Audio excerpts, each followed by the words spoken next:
Olá pessoal, bom dia. Começando aí mais uma revisão de prova, conforme a gente havia prometido, né?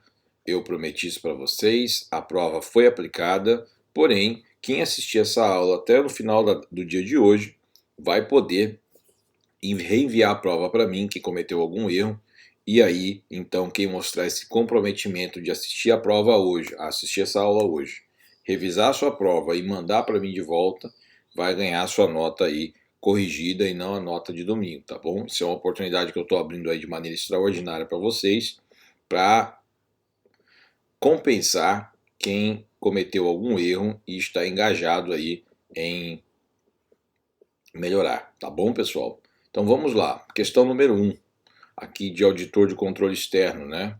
Um cargo aí que até vai ter em breve no TCE, aqui. E, bom, esse é o conteúdo aí bastante cobrado. Vamos lá, concluída a fase licitatória, com a seleção da melhor proposta para a administração, surge a etapa de contratação que começa com a assinatura do contrato e termina com o termo de recebimento definitivo da obra. A respeito dessa etapa, assinale a correta. Vamos lá. Primeiro, gente, vamos logo para D. Vamos explicar logo a questão da D. Conforme a legislação específica, a liquidação das despesas deve ter como referência os seguintes elementos: contrato, ajuste ou acordo, a nota de empenho, comprovantes da entrega de material ou da prestação do efetivo serviço. Pessoal, isso aqui está na lei de licitações, tá? Não tem mistério nenhum. Nós temos aí a previsão expressa na lei de licitações, mas eu acho interessante colocar para vocês uma situação. Qual é? Pessoal, isso aqui diz respeito a normas de direito financeiro, tá? Isso não é novidade para ninguém. Vocês sabem quando envolve pagamento, recebimento de obra, recebimento de mercadoria, isso está regido pela lei de licitações, tudo bem, mas isso está entrelaçado com questões de direito financeiro. E as questões de direito financeiro nós não vamos debater porque não é o propósito da aula, mas vocês devem saber o seguinte: a administração, em regra, não paga se ela não receber aquilo que ela almejou adquirir. Existe uma exceção? Existe, que aconteceu no governo de São Paulo agora. Qual é a exceção? Você pagar antecipadamente. Mas isso é exceção da exceção e o administrador se coloca em perigo, né? Porque a chance disso resvalar para uma improbidade e um pedido de ressarcimento por dano ao erário em face do gestor público é enorme. Então, dificilmente o órgão de procuradoria do Estado, município ou da União vai autorizar um pagamento antecipado sem que haja, pelo menos, um instrumento contratual. E repare que em São Paulo, quando se buscou adquirir aquelas máquinas, e a notícia que eu vi, que eu li, né, ela disse que ela colocou que nem contrato, ajuste ou acordo houve escrito. Então foi um contrato de milhões que você não fez um contrato escrito com pagamento antecipado numa compra internacional. Veja que é um negócio extremamente aberrante, não é? Então, se isso for realmente dessa maneira como está sendo colocada pela mídia, que eu li lá, uma mídia impressa, um jornal impresso, o pessoal acha, os indícios de ter havido uma ilicitude são enormes, né? Então é isso, pessoal. Então por que eu coloquei essa questão para vocês? Porque isso aqui diz respeito ao procedimento de liquidação de despesa. E aí ele diz o seguinte: olha, uma despesa só vai ser liquidada, ou seja, eu só vou pagar de fato. Existe um procedimento de liquidação da despesa, né? Então você tem uma despesazinha, aí você precisa pagar aquela despesa. Isso chama procedimento de liquidação. Seria como se fosse o tempo em que a administração coloca a mão no bolso e passa o dinheiro para a pessoa que foi contratada. Isso aí envolve nota de empenho, o instrumento do contrato, do ajuste ou acordo, comprovante de entrega do material, prestação do efetivo serviço. Material aqui em sentido lato, tá bom, pessoal? Então é interessante e eu gostaria de dizer para vocês que a lei que se aplica aqui é a Lei 4.320/63. Ali diz respeito ao procedimento de liquidação, tá certo? Bom, essa é a questão número 1. Vou agora explicar por que as demais estão erradas. Vou explicar por que as demais estão erradas, tá bom? Bom, pessoal, começando aqui pela letra A, é facultado a todo órgão público ou entidade possuir sistema de cadastramento das informações contratuais específico ou comum a outros órgãos. Olha, pessoal, aqui o dever, na verdade, não é de que você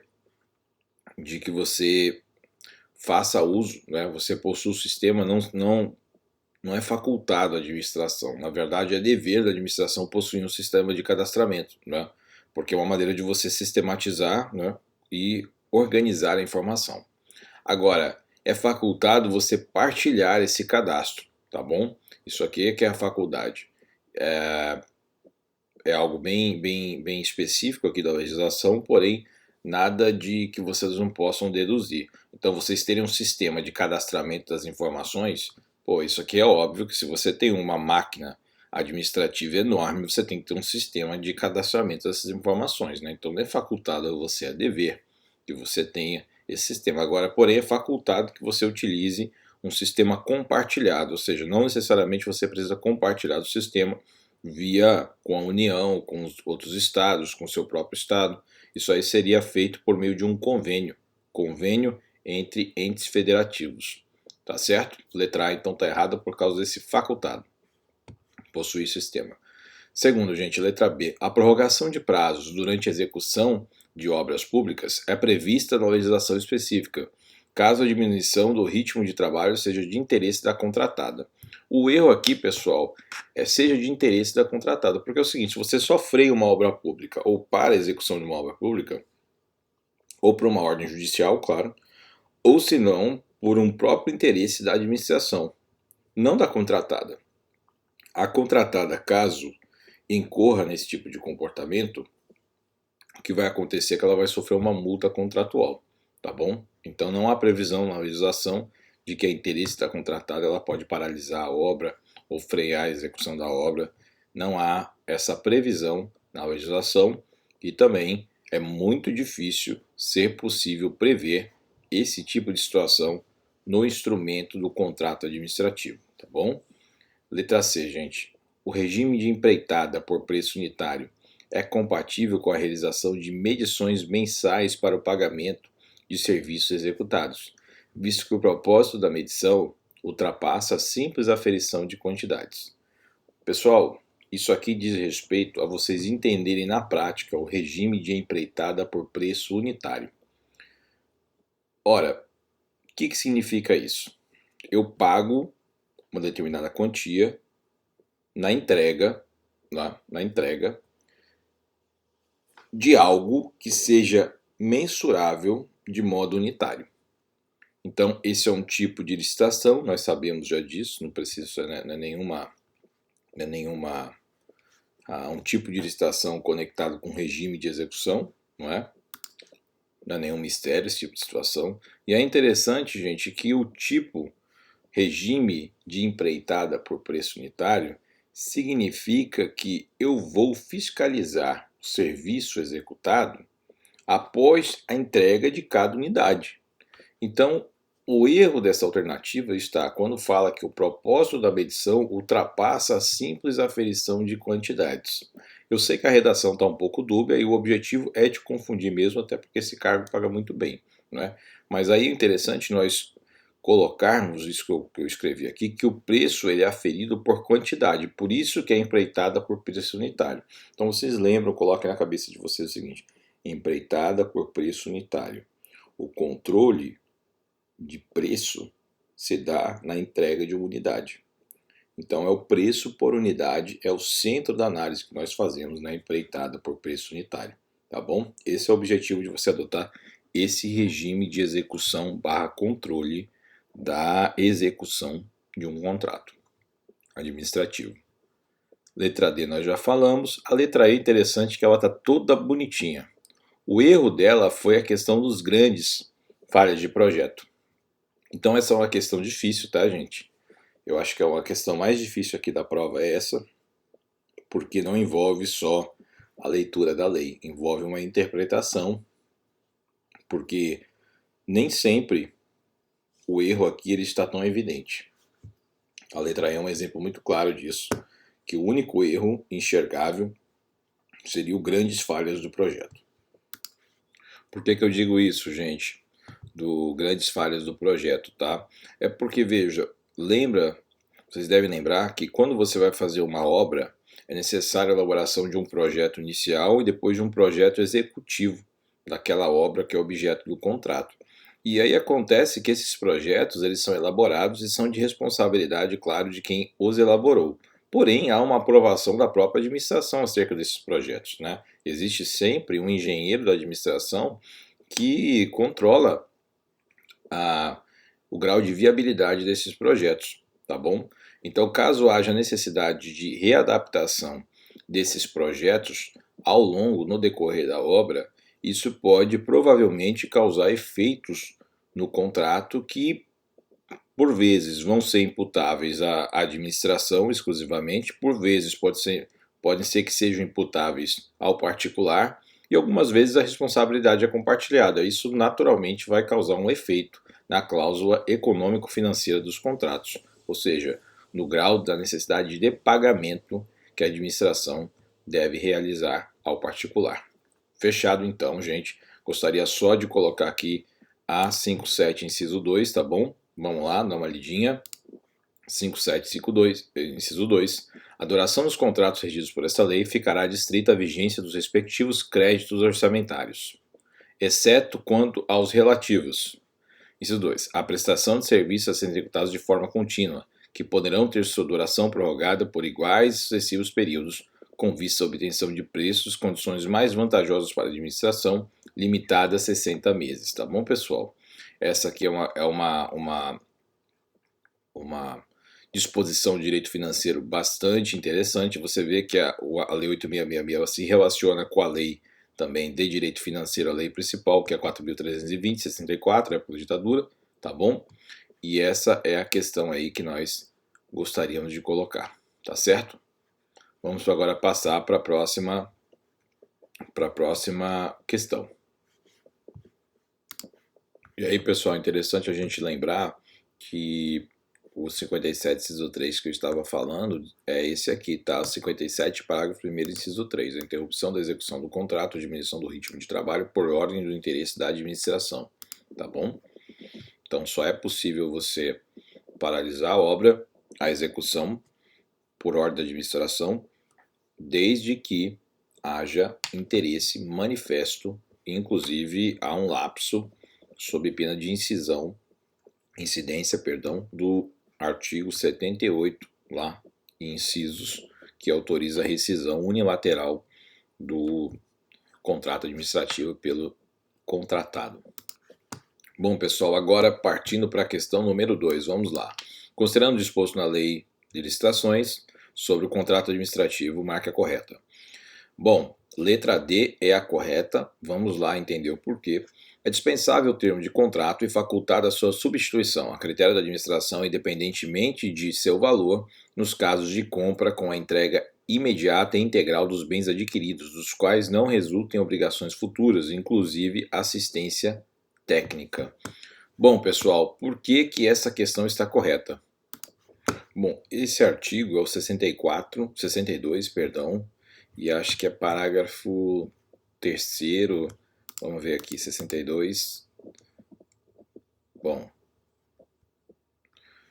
o instrumento do contrato é obrigatório nos casos de concorrência e de tomada de preços, ou seja, contratos de grande vulto, né? Modalidades de licitação que envolvem grande vulto dos objetos dos contratos, bem como nas dispensas e inexigibilidades cujos preços estejam compreendidos nos limites dessas duas modalidades de licitação, ou seja, veja aí que a administração está preocupada com o valor da licitação, ou o valor da dispensa de licitação, o valor do objeto do contrato em si, e facultativo nos demais em que a administração puder substituí-lo por outros instrumentos hábeis.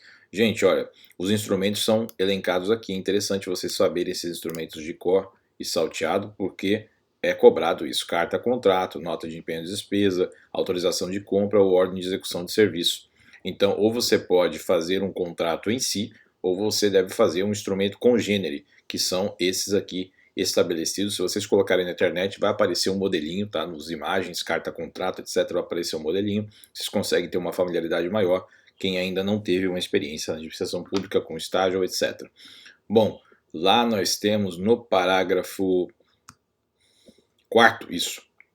É dispensável o termo de contrato e facultada a substituição prevista nesse artigo, ou seja, substituição por um desses outros instrumentos congêneres, tá? A critério da administração, independente de seu valor, nos casos de compra com entrega imediata e integral dos bens adquiridos, dos quais não se resultam obrigações futuras, inclusive assistência técnica. É por isso, gente, que a compra de respiradores, com base na lei do Covid e a lei 8666, casos de dispensa de licitação que foram ampliados por meio daquela lei, o governo de São Paulo não vai poder se favorecer desse parágrafo 4º. Por quê? Porque os respiradores não foram entregues de maneira imediata. E outra coisa, um respirador é algo que exige inevitavelmente uma assistência técnica, porque lida diretamente com vidas humanas, né? Então é impossível você aplicar o 62 parágrafo 4º, a meu ver, nesse tipo de contrato em que não houve, não é, um instrumento contratual pré-definido com cláusulas, etc., feita por meio de um contrato internacional, e aí você não pode colocar aí uma nota de empenho de despesa, autorização de compra, etc., e com base nisso você já sai transferindo valor, que isso não vai ser, com certeza, o meio correto e vai gerar uma responsabilização inevitável do administrador que faz uma cabeçada dessa, não é não? E aí, pessoal, depois que nós colocamos essa questão da letra D como correta, não é? Passamos aí a analisar de maneira muito rápida as outras alternativas. Primeiro, letra A, por que está errada? Deverá ser exigida a prestação de garantia nas contratações de obras, serviços e compras, cuja modalidade será determinada pela administração, modalidade de garantia, tá bom, gente? Dentre aquelas previstas da lei, a qual deverá constar no instrumento convocatório. Isso aqui pode estar correta. O que está errado aqui, gente? É que deverá ser exigida a prestação de garantia. Nem sempre é necessário. Por quê? Veja, se você quiser exigir essa garantia, que você o faça enquanto administrador no âmbito do edital, porque senão você surpreende as pessoas e aí acaba sendo um instrumento, né, gerando aquela situação de que você coloca uma garantia que você sabe que o licitante vencedor não pode pagar, porque não é uma empresa tão estruturada quanto as demais, por exemplo, né, tem os seus requisitos de habilitação na licitação preenchidos, mas aí você coloca essas dificuldades para que o seu colega vença, né, aquela empresa do seu amigo. Então, dessa maneira é que a administração não pode surpreender o licitante vencedor com garantias malucas, né? E a previsão das garantias possíveis estão no 56, tá bom? Tá aqui o 56. A critério da autoridade competente em cada caso, desde que previsto no instrumento convocatório, poderá ser exigida a prestação da garantia nas contratações de obras, serviços e compras. Interessante que nós colocarmos aqui que essas são as modalidades possíveis, tá bom? As modalidades estão previstas aqui e caberá ao contratado defini-las, não à administração. Isso é uma maneira também de você vedar a possibilidade, como eu disse para você, de você criar problemas para o licitante vencedor, porque você não gostou que ele ganhou, né? Então veja que a Lei 8666 ela é cheia de gatilhos para evitar que aconteçam ilegalidades por parte do administrador que está contratando e envolve bastante dinheiro público. É necessário vários gatilhos aí para que se cuide do interesse público, não é? E diminua os poderes discricionários do administrador. Bom, e aí nós podemos concluir aqui a nossa correção sobre a letra E. É permitido a qualquer licitante o conhecimento dos termos do contrato do respectivo processo licitatório. Claro, né? O acesso a informações, dever de transparência da administração, princípio 37, caput.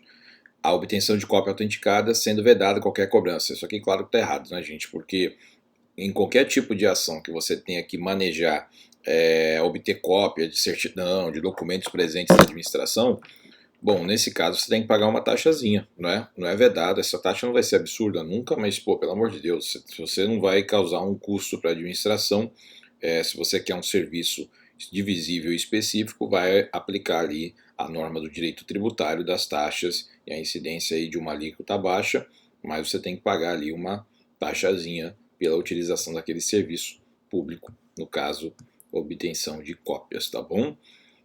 Bom, nós falamos aqui da letra B, nos contratos celebrados pela administração com pessoas físicas ou jurídicas, exceto. Isso aqui tá errado, gente, exceto, tá? é uma previsão expressa que está no artigo 5.5, eu acho que é o parágrafo 1º ou 2º, e lá está expressamente constando que, claro, se você exige para os domiciliados no país, imagine no estrangeiro, né? Que os riscos são muito maiores, né? Você quer evitar uma arbitragem internacional e quer trazer a jurisdição para a jurisdição brasileira, não é? Local aqui. Então, obviamente, isso está errado. Letra C. Nos casos de contratos que importem na entrega de bens pela administração, dos quais o contratado ficará depositário, o valor da respectiva garantia não poderá ser acrescido do valor desses bens. Gente, se não, está errado, tá? Então tá cheio de cilada. A VUNESP é sempre assim. É sempre letra da lei. E você, sabendo a lei, você não erra, né? Esses nãos inoportunos, vedado inoportuno, independente, quando é dependente do seu valor, e aí por aí vai, né, gente? São essas pequenas pegadinhas que sempre caem na prova. Bom, terminamos isso aqui, passamos agora a letra, a alternativa, a questão 3, não é? E das alternativas aqui, temos 5, a resposta é a letra E, todas são cláusulas obrigatórias, e eu vou dizer para vocês por quê. Porque as cláusulas necessárias são cláusulas que devem estar presentes em todos os contratos administrativos. E onde é que você sabe quais são as cláusulas que devem estar presentes em todos os contratos administrativos? Isso está previsto expressamente no artigo 55 da lei. Então peço para vocês darem uma olhadinha lá. Lá vai estar tudo que está previsto, é uma lista enorme. Leiam com calma, tá? Escrevam, façam suas anotações, porque essas questões sempre caem. Cláusulas facultativas se colocam como cláusulas necessárias se colocam como cláusulas facultativas, e aí você comete esses equívocos com base nessas questões. Agora a letra 4, gente. A questão número 4. Procurador do Ministério Público de Contas. Olha, veja que só estou colocando questão difícil aqui para vocês, tá? Nada absurdo, nada que vocês não vão utilizar aí fora no mundo, não é? Então uma prova bem prática aqui. E vamos lá. Os contratos celebrados pela administração pública nem sempre são classificados como contratos administrativos. Tá, claro, né? Porque eu falei para vocês que às vezes a administração não está enquanto poder público naquela relação. Às vezes é a Caixa Econômica, não é? E a Caixa Econômica competindo com condições de igualdade com a iniciativa privada. E aí, portanto, você não tem as mesmas prerrogativas que você vai ter enquanto município de Manaus comprando algo. Em alguns momentos a administração pública atua em relação de igualdade com o particular, quando então o contrato será de natureza privada, com alguns aspectos de direito público, sempre, gente. Outras vezes com clara supremacia da administração pública em razão do interesse público envolvido. Especificamente em relação aos contratos administrativos, esse é o regime jurídico, assinar a opção correta. Letra E a correta, eu vou explicar o porquê. O contratado fica obrigado a aceitar, nas mesmas condições contratuais, os acréscimos ou supressões que se fizerem nas obras, serviços ou compras. O contratado, quem vai executar a obra, quem vai entregar a mercadoria, fica obrigado a aceitar uma variação do valor do objeto desse contrato, a quantidade, né? E aí, esse valor, existe um índice que vocês têm que decorar, que é esse 25%. 25% do quê? Do valor estabelecido inicialmente no contrato, tá bom? Então, decorem isso. É necessária uma leitura aqui. O contratado fica obrigado a aceitar, nas mesmas condições contratuais, os acréscimos ou supressões que se fizerem nas obras, serviços ou compras, em até 25% do valor inicial atualizado do contrato. E no caso particular de reforma de edifício ou equipamento, até o limite de 50% para os acréscimos, gente. Interessante a gente colocar essa questão, que o limite de 50% na variação no que diz respeito a edifício ou equipamento, reforma de edifício ou equipamento, é um acréscimo de 50%, e não uma diminuição, tá? Porque é aí que o examinador vai pegar no seu pé. Para diminuir, você pode diminuir até 25%. Agora, para aumentar, você pode aumentar até 50%. Mas aonde? Em tudo? Não. Só em reforma de edifício ou equipamento. Fala, pô, tenho que decorar esse negócio chato. Rapaz, tem. Não tem jeito. Porque essa questão, às vezes, é o que vai tirar o teu salário mensal ou vai te colocar dentro do teu cargo, tá bom? Então, façam isso. Lembrem-se desses limites, 25%, aumentar ou diminuir, não é? No caso de obras, serviços ou compras, acréscimos, não é? E 50% acréscimos no caso de reforma de edifício ou de equipamento. Então perceba que a intenção do administrador aqui é justamente fazer com que você reforme os equipamentos, entenderam? Antes de comprar, reforme. Aliás, é um dos princípios aí de economia de recursos na casa, né, etc. Que vocês reformem em vez de comprar um novo, né? Então aqui é a mesma coisa, tá? Previsão 65, parágrafo 1º, pode dar uma lida lá que vocês vão encontrar. Agora aqui as outras alternativas a gente vai falar de uma maneira muito rápida, tá bom? Os contratos administrativos regulam-se pelas cláusulas e pelos preceitos de direito público, claro. Não lhes sendo aplicada a teoria geral, babaquice, aplique-se a teoria geral dos contratos, inclusive a composição econômico-financeira do contrato é com base na teoria geral dos contratos, né? Inclusive a revisão também dos valores incide a cláusula rebus sic stantibus, né? Revisão dos valores segundo a realidade, a nova realidade que se instala e que, portanto, exige o reequilíbrio do econômico-financeiro do contrato. Letra B, gente, a nulidade do procedimento licitatório não induz a nulidade do contrato dele decorrente. Isso aqui induz sim, tá bom? Se você trapacear na licitação, isso naturalmente vai causar um efeito no teu contrato administrativo celebrado. Onde é que está previsto isso? 49, parágrafo 2º, concorrentemente com 59. Pode dar uma lidinha lá que vocês vão encontrar. Gente, a duração dos contratos de aluguel de equipamentos e utilização de programas de informática. Isso aqui é uma questão específica, nova, que surgiu na lei, né, naquela onda de renovação da administração pública, informatização da administração pública, então, deficitária na época. A duração dos contratos de aluguel de equipamento e de utilização de programas de informática poderá estender-se pelo prazo de 36 meses. Errado, 48 meses está previsto no 57, caput, inciso 4. O regime jurídico dos contratos administrativos confere à administração em relação a eles a prerrogativa de modificá-los unilateralmente. Inclusive, não, tá aqui. Cláusula econômico-financeira, por mais que o Estado tenha potestade, por mais que o Estado tenha o poder de império para alguns, né, não para o Celso Antônio Bandeira de Mello, mas por mais que você tenha essas prerrogativas próprias da administração pública, você não pode mexer na cláusula econômico-financeira, senão vai ser uma hipótese de confisco, né, gente? E a propriedade privada está garantida na Constituição, no seu artigo 5º, né, como cláusula, como garantia fundamental, direito fundamental do indivíduo, tá certo? Agora, questão número 5, gente, bem rápido. Durante a execução de contrato administrativo de prestação de serviço celebrado nos termos da Lei 8.666, no momento de realizar o pagamento da fatura apresentada pela contratada, o Departamento de Administração do Poder Público contratante verifica que a empresa não possui mais certidão negativa, ou seja, e da dívida ativa, apresentada na ocasião da habilitação. Lembra que eu falei para vocês, em regra nós temos o procedimento de habilitação, depois o lançamento dos valores, né? E aí você vai ver quem se habilitou, beleza, quem não se habilitou já cai fora. Depois, o pessoal que se habilitou vai competir em relação ao valor. Isso é invertido na modalidade de licitação denominada pregão, tá? Mas aí, em regra, primeiro você habilita, o pessoal que passou na habilitação vai para a questão da comparação de preços, o mais baixo, se for a licitação do tipo menor preço, já ganha técnica e preço, etc. Aí já são outros critérios, nós já discutimos em outras aulas, vocês podem ver isso, mas a questão é muito simples.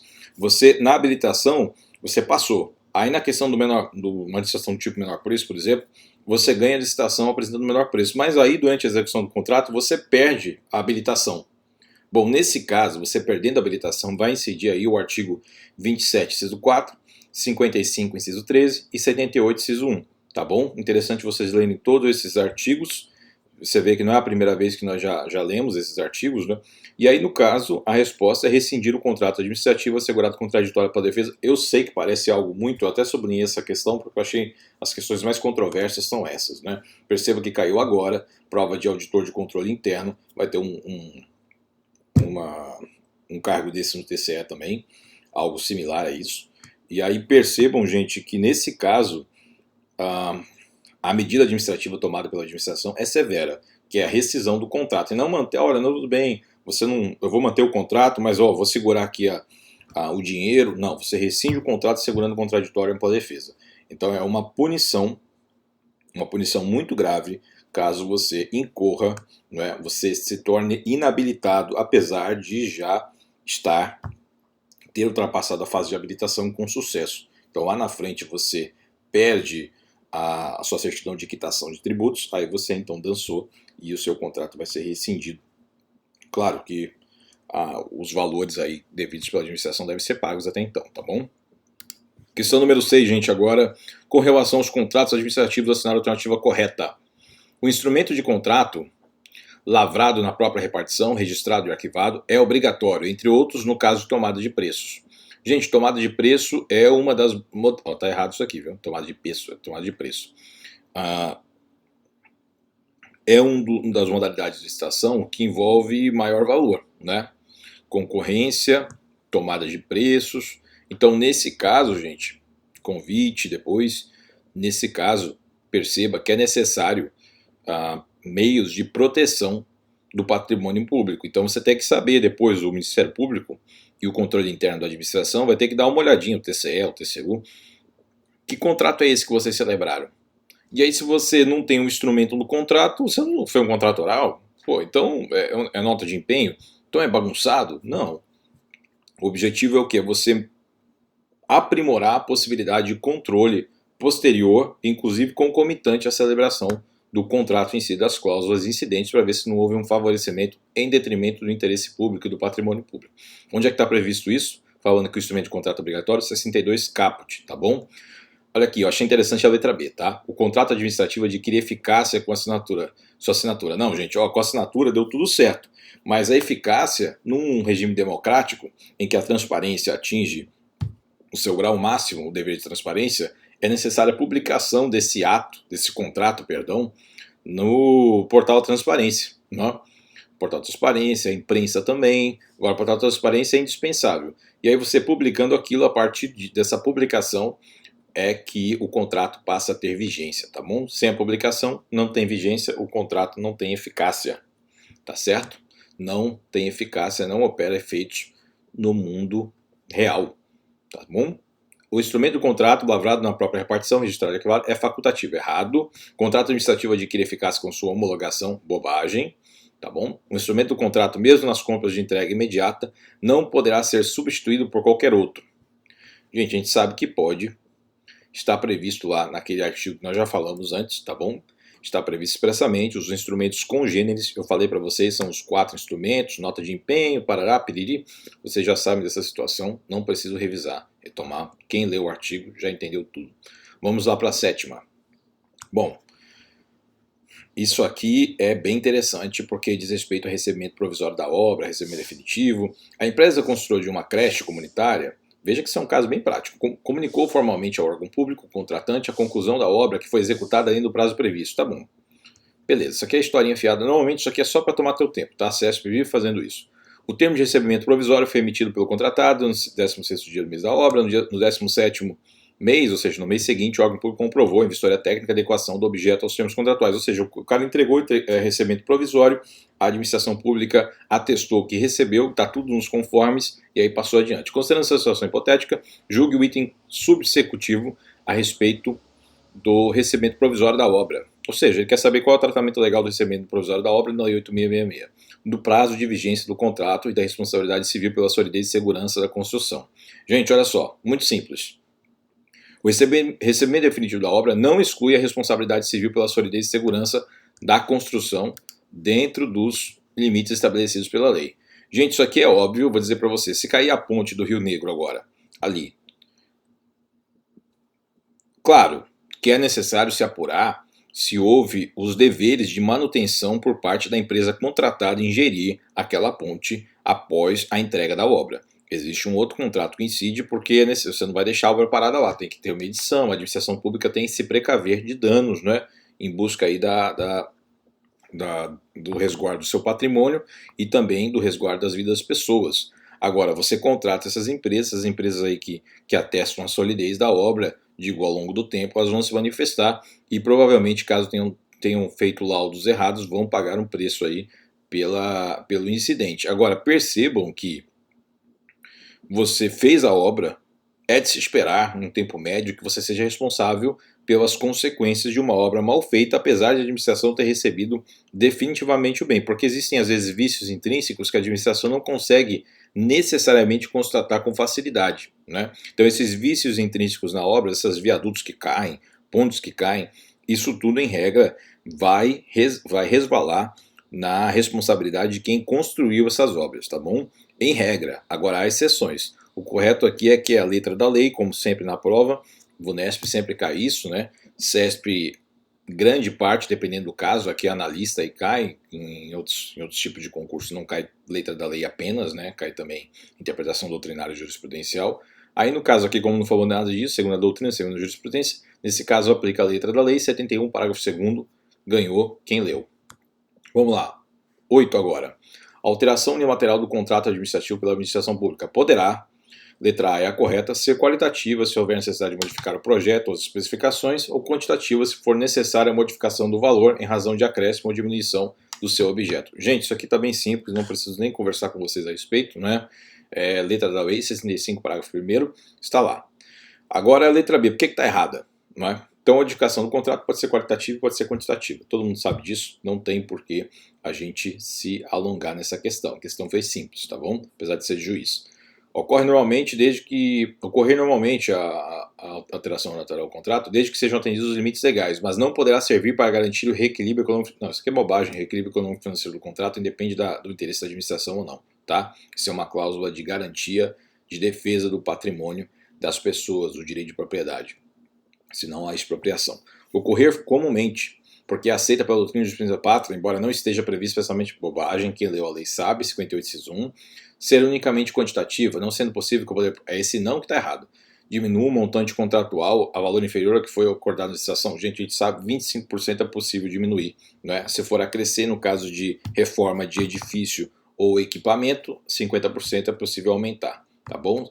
Ou senão o resto é só 25%, para mais ou para menos a possibilidade de você modificar o valor inicial do contrato, né? Porque você despesas que você não previu ou que você previu em excesso. Implicar a modificação do regime de execução da obra, do serviço ou na substituição da garantia da execução. Gente, isso aqui está no 65, inciso 2, vocês já sabem, alteração unilateral do contrato pela administração poderá implicar na modificação do regime de execução da obra ou do serviço ou na substituição da garantia da execução, tá bom? Isso aqui vocês já sabem também, não preciso me alongar. Vamos para a questão seguinte. Bom, 9. Não tem, entendeu? SLU é o órgão aí, tá? De gestão. Pretende firmar em caráter emergencial contrato com empresa especializada para execução de serviços de limpeza urbana, que compreenda coleta, remoção e transporte de resíduos sólidos domiciliares, bem como a limpeza de vias e logradouros públicos. Empresa de limpeza normal, né? Que o município também sempre faz, né? Bom, nesse caso aqui,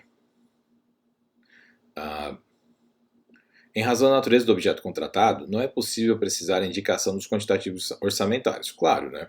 Em limpeza urbana a gente nunca sabe qual vai ser o grau, né? Dependendo se houver alguma obra, alguma outra questão, vai aumentar o valor do contrato. De modo que os pagamentos serão realizados pelos serviços efetivamente executados. Ótimo. A partir da situação hipotética apresentada, julgue o item que se segue de acordo com a Lei 8666. Em caso de atraso justificado na execução do contrato, o contratado será sujeito a multa contratual, que se for superior ao valor da garantia prestada, além da perda dessa, responderá ao contratado pela diferença. Gente, isso aqui, claro, né? Você tem ali a fiança do contrato, é uma garantia adicional para a administração, mas isso não exime a questão da responsabilidade civil, tá bom? Da empresa em face do poder público. Então, se a garantia for menor, no caso, por exemplo, da Vale do Rio Doce, que explorou lá a obtenção de minérios, se você causar um dano maior, você vai responder pela toda a extensão do dano. E a garantia é só uma maneira de administração ter um resguardo maior do seu interesse patrimonial, tá bom? Ou seja, aquele dinheiro já está na mão, o resto a gente vai atrás via judicialização. 87, parágrafo 1º, é a previsão expressa contida na lei. Pessoal, terminando, última questão. O edital de processo de contratação de obra de serviço de engenharia deve conter, entre outras informações, a modalidade, o regime de execução e o tipo de licitação. Tá, isso aqui todo mundo sabe. Bem como as condições de pagamento, sendo facultado ao agente público divulgar o cronograma de desembolso máximo por período, em conformidade com a disponibilidade de recursos financeiros. Gente, não. Isso aqui está previsto no artigo 40, a resposta é errada e eu vou explicar para vocês por quê. O erro aqui, gente, é a faculdade de o agente divulgar o cronograma de desembolso máximo. Questões de direito financeiro devem ficar bem explícitas pela administração, de modo que se possa controlar o quanto foi gasto em cada compromisso firmado com a administração. Portanto, ali não é uma faculdade, é um dever do agente público divulgar o cronograma de desembolso máximo por período, em conformidade com a disponibilidade de recursos financeiros. Com isso, você controla a administração. Caso ela haja um atraso no pagamento da obra, ela tem que mostrar que esse atraso não é impessoal, que você não está ocasionando danos ao contratado de maneira desproporcional, irrazoável e sem motivação, tá bom? Então, isso é um instrumento de direito financeiro para que você você controle o administrador para que ele demonstre que os pagamentos são ou não são possíveis de serem feitos. O cronograma de desembolso máximo por período deve ser publicado como dever da administração para que o TCE, TCU, Sociedade Civil, Ministério Público controlem esse desembolso e não haja nenhum prejuízo aos contratados, tá bom? Errado, então, artigo 40 está previsto expressamente. E aí, gente, nós finalizamos a nossa aula aqui. Eu gostaria de agradecer a todos o semestre, tá bom? Bem bacana aí ter conhecido vocês. Quem ficar no próximo período e a gente se encontrar aí mais pra frente, bacana, vamos ter uma aula mais dinâmica, né? A gente está sempre se aprimorando, sempre buscando fazer com que vocês aprendam mais, aprendam com mais rapidez, que vocês vençam a concorrência, não é? E eu achei interessante essas questões, porque são questões difíceis, envolve o nível analista, envolve o nível procurador e também alguns cargos que vão ter nesse concurso do TCE, que vai ser um concurso muito bom para quem conseguir ter sucesso, tá bom? Inclusive para testar os seus conhecimentos. Então, gente, quero agradecer a todos aí esse período, tá? Bacana ter estado com vocês, conhecer vocês. Você sabe que o acesso a mim é franco, é aberto. Quem precisar de alguma coisa pode me procurar, a gente vai conversar, tá bom? A porta fica aberta a todos os interessados. Um abraço a todos e bons estudos, sucesso aí nesse período e no próximo. Até mais.